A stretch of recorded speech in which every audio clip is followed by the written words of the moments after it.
Hey there! PushEngage launched its MCP. This means your entire push stack, inside the chat window. Ask it to log in. Browser handles auth once, the session lasts through a week. You see exactly what's being requested, and you approve it in the browser, never in the chat. Secure, local, revocable. Just ask what you have. Every site, ID and status, live from your account.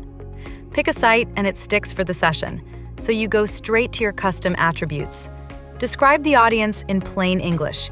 It builds the segment, ands the filters, and hands back the ID. Before anything broadcasts, it stops. Every field laid out, one confirmation. Because a push can't be recalled, only when you write confirm. It ships, returns the notification ID, and links to the dashboard.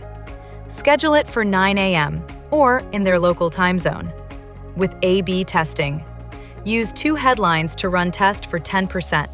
After an hour, the higher click rate auto-rolls out to the rest, hands off. Pull the history back and every send comes with its numbers. Sends, views, clicks, CTR, and the winner. You can check the lifetime totals: subscribers, sends, views, clicks. Log out and the token's gone. 27 tools, 1 install, in Claude, Cursor, or any MCP client.